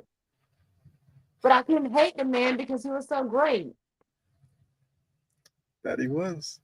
Patriots fans would take him right now, but Chiefs, I'm like, they have an early bye week. Six, week 6 is their bye week. They have more of a balanced schedule. Last 4 to 6 weeks, I could count that as a little gauntlet, minus Denver. I don't think Denver is going to be much of a problem for them. But they drafted Xavier Worthy, which should give. I hate the Broncos. that might be the hottest take right there. But they drafted Xavier Worthy, who's a speedster who can catch. Rasheed Hmm. Rice facing the suspension. I feel like he's going to get one. Well, I know he's going to get one because he can't do the stuff he did this offseason and not get an suspension. Um, they signed another tight end. They reinforced the defensive line. Now, the Chiefs may do Chiefs things and they may struggle early in the season, but we all know that they could just flip a switch and win a Super Bowl. I hate them. I just want to get that out there. I hate them. I understand. But I have them winning. I actually have them winning 12 games, 12-5. Because I have them Okay. winning as the Ravens are pretty much the one team that I can hate more than the Chiefs and the Jags and the Colts. But that's neither here nor there. I have them beating the Bengals. I have them beating the Falcons. I literally have them winning all their games until they play the 49ers. Because those are winnable Yeah. games, better than the Falcons. They're better than the Chargers. They're better than the Saints. So that's 5-0 right there. And then they'll be 5-1 after playing the 49ers because I feel like the 49ers will beat them. I had them beating the Raiders. I had them beating the Buccaneers. I have them beating the Broncos because they look. Now at Buffalo is going to be interesting. It depends on Josh Allen, and I feel like they might be down for one of those little slip and slides that they like to do early in the season. So that could be a game if they lose. That's two. If they figure out a way to lose to the Panthers, I'm gonna laugh at them. So that's a win versus the Panthers. I have them winning the Raiders again. The Chargers, that's a win. At the Browns, depends on what Deshaun Watson look like. If Deshaun Watson is playing like Deshaun Watson, I feel like that they can lose that game. But I don't want Deshaun Watson to be Deshaun Watson. He doesn't deserve that. Yeah. Um, he don't to me. But that's a toss up. But in seeing that that's in Cleveland, I'll just go ahead and give Kansas City an L for that because it's a toss up. Um, Houston, I feel like Houston could beat the. I feel like Houston could beat the Chiefs. The Chiefs are not invincible. Contrary Hmm. to they win versus Steelers and they win at Denver. So that's what 11, 12 games. Yep. So I have them going 12-5 and pretty much 5-1 in the division. And look, that's very fair. And kind of like looking at how you have them finishing, I'm pretty close on all of them. And look, those of you watching, like we obviously didn't compare notes or anything, because I did the same thing. Look at their schedules, pick the wins, look at Vegas. I was pretty much in line with Vegas on every team. Yeah, pretty much. So I'll just go quickly because, like I said, you were very thorough with all of them. So the Raiders, the Christian Wilkins addition, I love. I think that was a great move for him. And once we get to the AFC East, I feel like that's something that Miami's definitely going to feel over the course of the season, not having him around. The Josh Jacobs um, subtraction, I don't know, like his last couple of years in Vegas was wild, from the sitting in the parking lot waiting for a deal, not getting one, to now being gone. He'll probably be better off out of Vegas, but we'll have to see. Um, Big things would be the Antonio Pierce. They win 3 of their last 4. It seemed like the team definitely rallied behind him. Mark Davis made the right decision, keeping him on as head coach. I want to see, how do they turn that to start the season. So is he the right? Is Antonio Pierce now being the guy? The honeymoon phase being over. How good of a coach is he? Seems like he's a really good motivator. Now we'll see X's and O's wise. How good is he? Um, I know Anthony brought up quarterback for the Raiders. They have Aiden O'Connell, Gardner Minshew. Look, Between the two of them, I don't know. I assume Minshew's going to win the job because I don't know if Aiden O'Connell is necessarily an Antonio Pierce kind of guy. He'll probably feel better with the stability of Minshew. And we've seen Minshew win games at this level, so they'll probably be better off with him under center. The Raiders 7 to 9 wins. Vegas has them at 6.5. But then looking at their schedule once again, I think I had them at 9-8. So I have them over the 6.5, and that's by a pretty good margin. The Chargers, obviously the biggest thing is Jim Harbaugh coming in. As I talked about earlier, he's bringing in physical running backs and Gus Edwards. Now J.K. Dobbins has had his injury issues, so if they can get a healthy season from him, you have a good kind of power back and, well, good dynamic. J.K. Dobbins isn't exactly a burner, but he's a bit of a different runner than Gus Edwards is. And like I said, if you watch Michigan football, Jim Harbaugh is all about running the ball, controlling the clock, and playing good defense. So he's going to have a challenge with the Chargers, but we know how he can win in the NFL level, so he should be fine. They were number 9 in passing and number 25 in rushing. I think Harbaugh's going to try to balance that offense out a bit more. Now with the addition of Jim Harbaugh, in Herbert, like we said earlier, kind of being forgotten and kind of pushed over for a lot of these quarterbacks. Is he a top tier guy? Having Jim Harbaugh, will that elevate his game? Because of the Brandon Staley experiment, which was a disaster, it had to affect Justin Herbert in some case. So with Harbaugh and Greg Roman, we probably see a better version of him.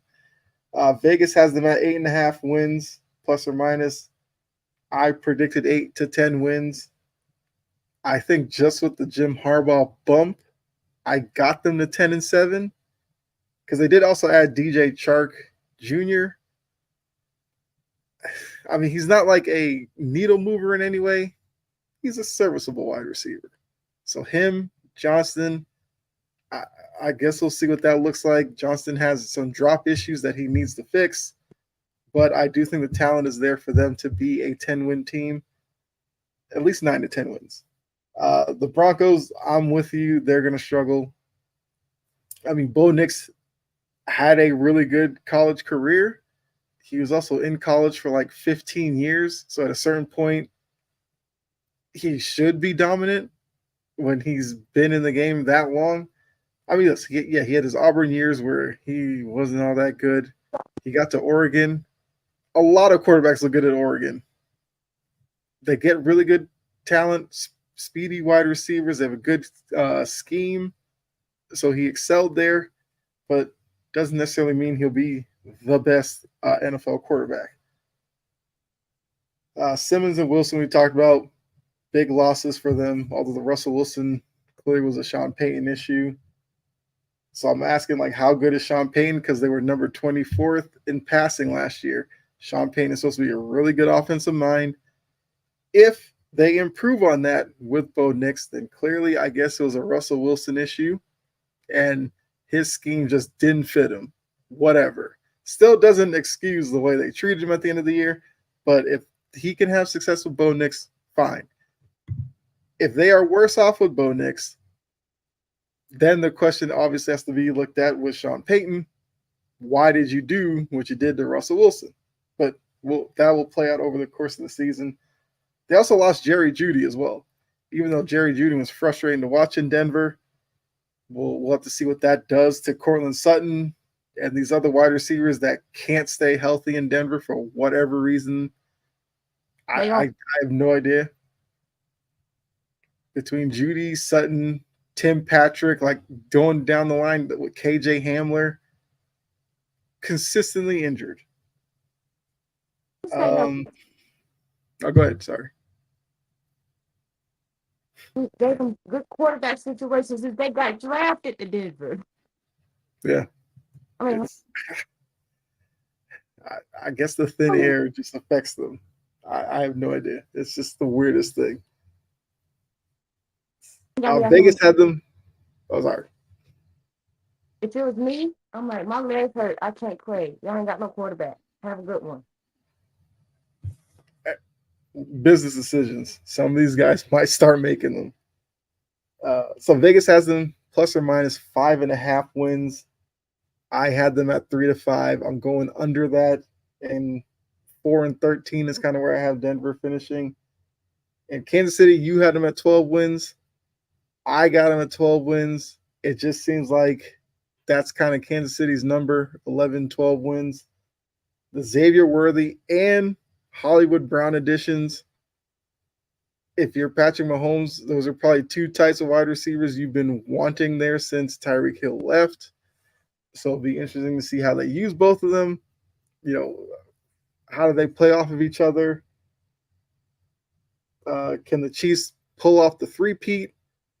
Like winning back-to-back, that means 2 very long seasons playing tough game after tough game, week in and week out.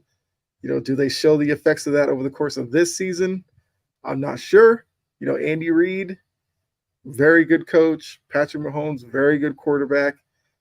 They still have Travis Kelce and others there. They'll probably pace themselves at times this season, which they kind of do anyway.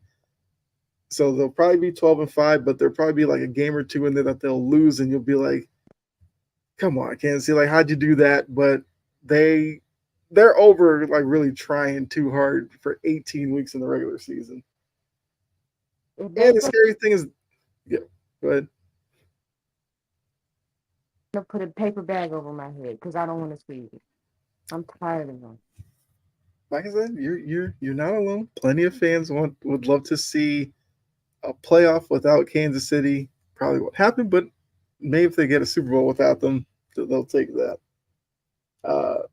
Crazy to think that with their increased speed with Xavier Worthy and Hollywood Brown, they were actually 7th in passing last year. With the issues that they had with, Tony and Valdez Scantling and guys like that, they still put up pretty good passing numbers. That could actually improve exponentially with Worthy and Brown. So I had them, like I said, 11-13 wins. Vegas has them over under 11.5 wins, have them hitting the over with 12. So once again, I have 3 teams hitting the over and Denver being the only one that falls short of the Vegas mark. Much fair. But, yeah. Pretty much. So, I mean, probably like a game or so different from between the 4 teams. Like we're basically lockstep with how we see them finishing. So that was the AFC and the NFC West. Next week, obviously, we have the South divisions left and East. We left those for last because you, as a Titans fan, that's the South. Patriots fan, East. So we left those for the two last ones. I guess you'll have to tune in next week to see which ones we go to. But we did have one last topic that we'll do here to end the show. There we go. The Red Sox win. You know I got the score for the here. Yes. I've been keeping up with it. Every time the Red Sox seem like they're going on an extended losing streak or something, like they find ways to fight back. I keep saying they are a very fun team to watch. And because of that, like I've enjoyed keeping up with them. They just locked up Alex Cora, which I'm so thankful that they did. The kind of magic that guy has done with the talent slowly being taken away from the team. Although I think the Yankees just tied it in the ninth, but that's kind of been how this series has gone so far. So whatever. But yeah. So I'm excited to see what they do with the trade deadline. They've added a couple of pieces already.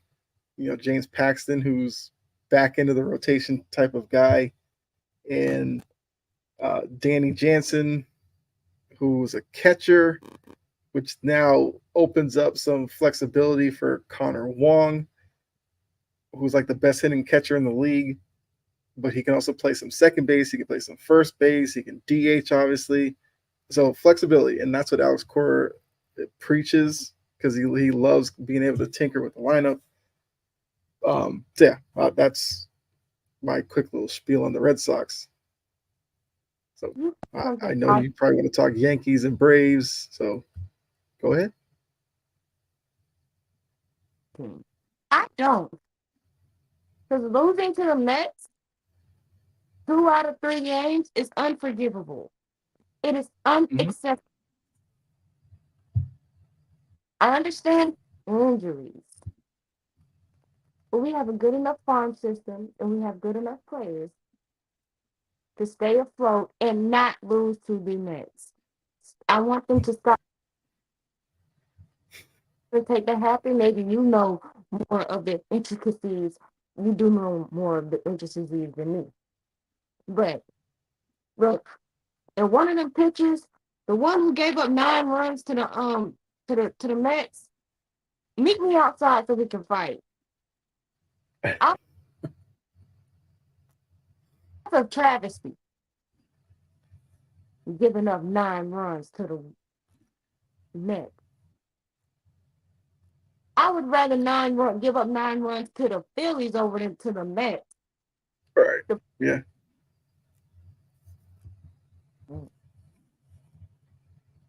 I don't like them. And I want them. I hope they keep struggling. Mm-hmm.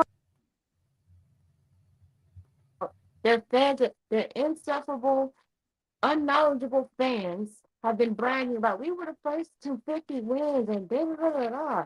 And it's been a clown show since. Minus this little resurgence they've had going on, they were struggling to get on base. They acted like they didn't know how to hit a baseball. The pitching was horrible. Mm-hmm. They were sputtering, and they're still sputtering. And I hope they lose the rest of their series. And they have been losing series after series after series. And the fact is, the Orioles have a game and a half advantage over them. And we're just talking about the Red Sox. Let Boston catch up. Because it's going to happen. Because the Red Sox, in all honesty, to me, off the eye test, they've been playing a little bit better than the Yankees. To me.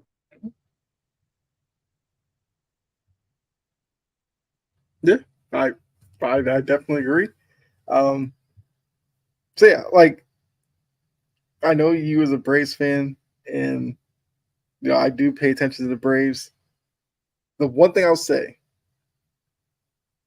the injuries, yes, have been crazy. They've been unexpected, come at the worst times to the worst players. Like not having Ronald Acuna, who for most people is one of the five best play all around players in baseball. Lost him early, gone for the year. They do get Max Fried back early August. That's going to be big. That helps the pitching staff. They also get Michael Harris back for the outfield. They traded for Whit Merrifield, but he's been hurt. He comes back, I think, next week. He's a guy that literally plays everywhere. He can play the outfield, middle infield, and you stick him in any position, he'll play well. So I think those guys coming back will be good. They get, I think, Matzik back in middle of August. So they have some guys coming in, but would like to see them get a bat because Matt Olson and Arcia are having terrible seasons. They're having below average seasons for them. Matt Olson is a 260, 270 hitter. He's hitting 220 this season. That's a big drop off. RC is like a 250 hitter. He's hitting 210. If those two guys can pick it up, this lineup looks so much different. And even with all that, the fact that they are still a playoff team, it just speaks to how good of a infrastructure that they have to weather all this. Look, Chris Sale left Boston. Most people thought he was a broken pitcher. He's gotten to Atlanta and looks like the guy that the Red Sox have been missing the past couple of years because of injuries and everything. So if you get that, you bring Fried back into that rotation, they could go on a mini run for like a good couple of weeks and completely change the outlook from Braves fans and baseball fans in general. Like I said, with the hitters struggling as much as they are, the pitchers have to be more precise and perfect, basically, and that puts a lot of taxing on their arms. But yeah, go ahead. I need to cut you off there. Just frustrated with them because I'm like, a few games you look like the Braves that I know they can, and then they just. I'm like, get it together. What team do you want to be today? Pick one. Not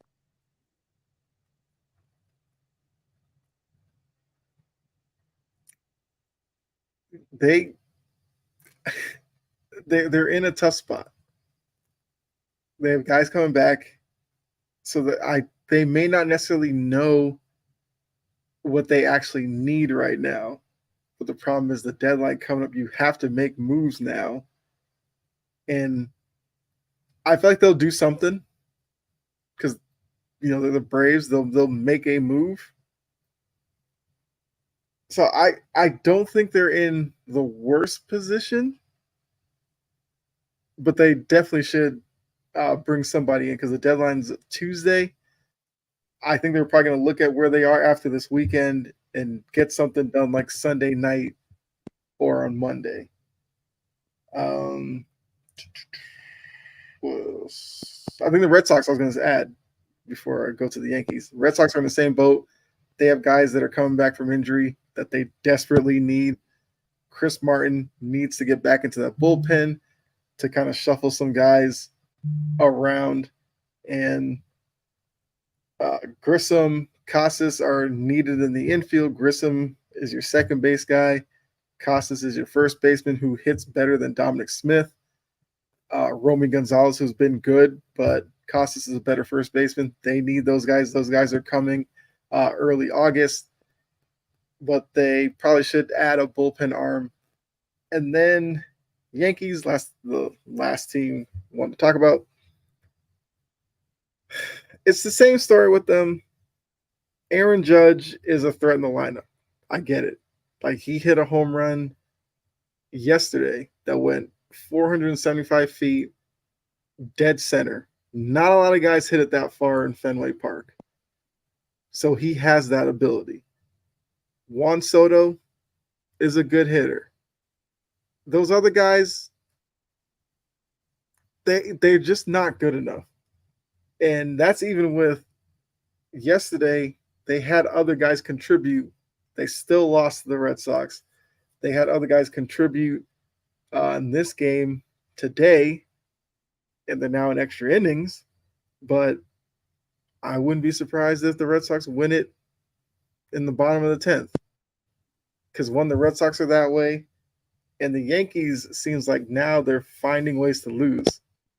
They've won one series, which was the Orioles series going into the All-Star break.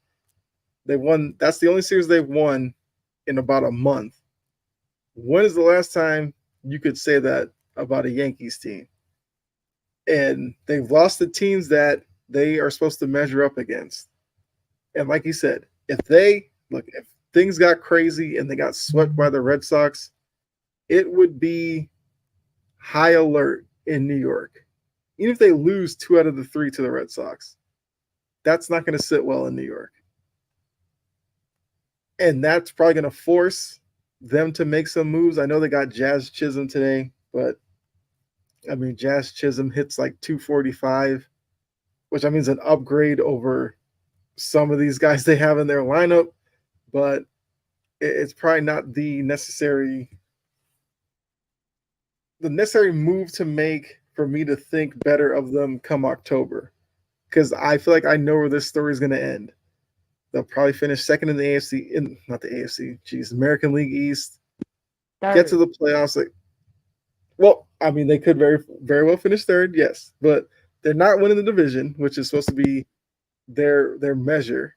That's supposed to be their gold standard. So you get to the playoffs, they're going to face some team that has like 1, 2, maybe 3 good starters. That's going to completely handcuff this lineup, and they're going to lose in the playoffs. That's just what happens.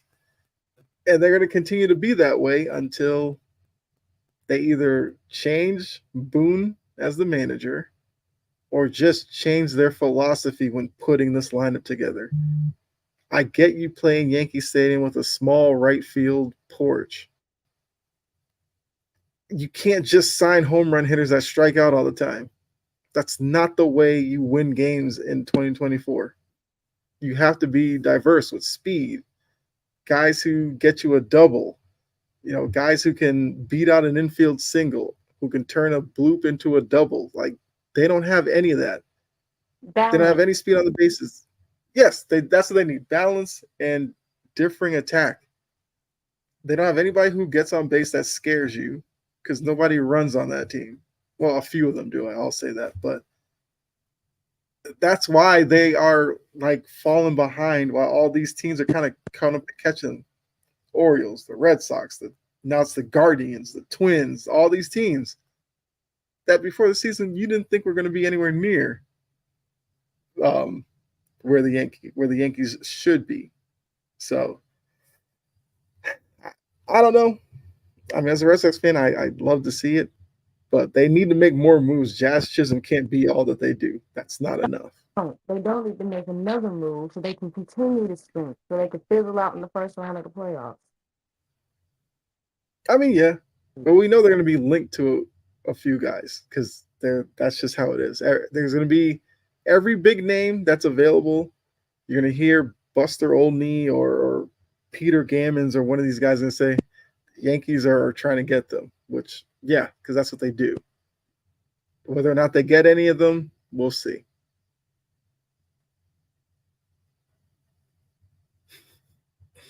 All right. I mean, you have anything else, I guess, on the Yankees or your Braves? I want my Braves to get better. And I think that Acuna got hurt. And as far as free, hurry up. Expeditiously. It's supposedly like August 6th or 9th, that area. Freed, I think, will be back.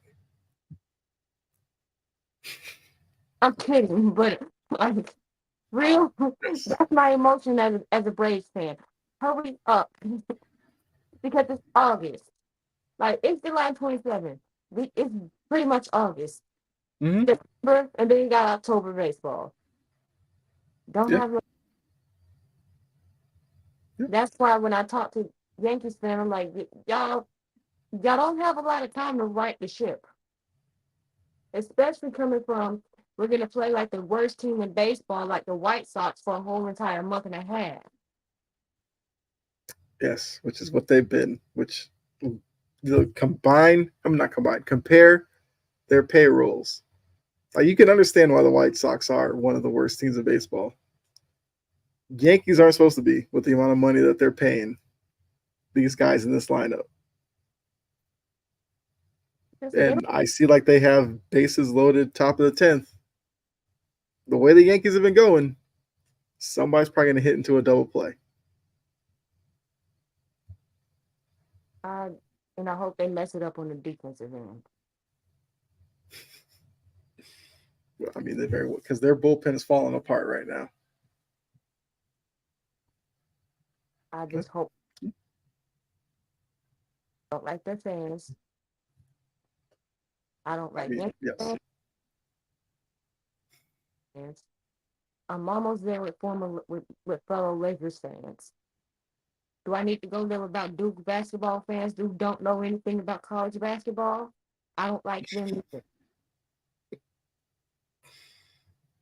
Okay. Look, that might be a topic for another week.